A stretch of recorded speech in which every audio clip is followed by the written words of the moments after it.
ಸಮೃದ್ಧ alerts YouTube ಚಾನಲ್ಗೆ ತಮ್ಮೆಲ್ಲರಿಗೂ ಮತ್ತೊಮ್ಮೆ ಆತ್ಮೀಯ ಸ್ವಾಗತ ಸುಸ್ವಾಗತ. ಆತ್ಮೀಯ ವೀಕ್ಷಕರೇ, ಇವತ್ತಿನ ಈ ವಿಡಿಯೋದಲ್ಲಿ ಮತ್ತೊಂದು ಮಹತ್ವದ ಸುದ್ದಿಯನ್ನು ನಿಮ್ಮೊಂದಿಗೆ ಹಂಚಿಕೊಳ್ತಾ ಇದ್ದೀವಿ. ಏನಂತಂದರೆ, ಕರ್ನಾಟಕ ಲೋಕಸೇವಾ ಆಯೋಗ ಶನಿವಾರ ಮತ್ತು ಭಾನುವಾರ ಅಂದರೆ 14 ಮತ್ತು 15 ಸೆಪ್ಟೆಂಬರ್ 2024ರಂದು ನಡೆಸಲು ಯೋಜಿಸಿದಂತಹ ತಾಲೂಕಾ ಹಿಂದುಳಿದ ವರ್ಗಗಳ ಕಲ್ಯಾಣ ಇಲಾಖೆ ಅಧಿಕಾರಿ ಸೇರಿದಂತೆ ಇತರ ಇಲಾಖೆಗಳಲ್ಲಿನ ಗ್ರೂಪ್ ಬಿ ಹುದ್ದೆಗಳ ವಿವಿಧ ಅಧಿಕಾರಿ ವೃಂದಗಳಿಗೆ ನಡೆಸ್ತಕ್ಕಂಥ ಪರೀಕ್ಷೆಯನ್ನು ಮುಂದೂಡಿ ಆದೇಶ ಹೊರಡಿಸಿದೆ. ಇದರ ಸಂಪೂರ್ಣ ಮಾಹಿತಿಯನ್ನು ಇವತ್ತಿನ ಈ ವಿಡಿಯೋದಲ್ಲಿ ತಿಳ್ಕೊಂಬರೋಣ. ಬನ್ನಿ.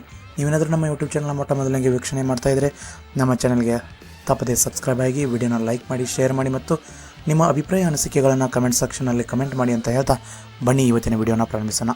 ಈ KPSC ಅವರು ಮಾಡೋ ಎಡವಟ್ಟು 1 ಅಥವಾ 2, ಇದನ್ನು ಪದೇ ವಿಡಿಯೋ ಮಾಡೋದಕ್ಕೆ ನನಗೇನೆ ನಾಚಿಕೆ ಆಗ್ತಾ ಇದೆ.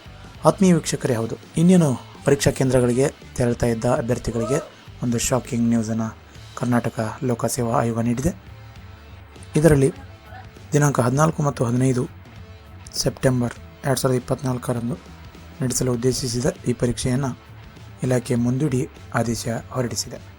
ಇದಕ್ಕೆ ವಯೋಮಿತಿ ಸಡಿಲಿಕೆಯ ಕಾರಣವನ್ನು ನೀಡಿ ಮತ್ತೆ 3 ವರ್ಷಗಳ ಕಾಲ ಹೆಚ್ಚಿನ ವಯೋಮಿತಿಯ ಅಭ್ಯರ್ಥಿಗಳನ್ನು ಆಯ್ಕೆ ಮಾಡಿಕೊಳ್ಳಲು ಇನ್ನೊಮ್ಮೆ ಅವಕಾಶ ಕಲ್ಪಿಸುವ ಉದ್ದೇಶದಿಂದ ಪರೀಕ್ಷೆಯನ್ನು ಮುಂದೂಡಿ ಆದೇಶ ಹೊರಡಿಸಿದೆ.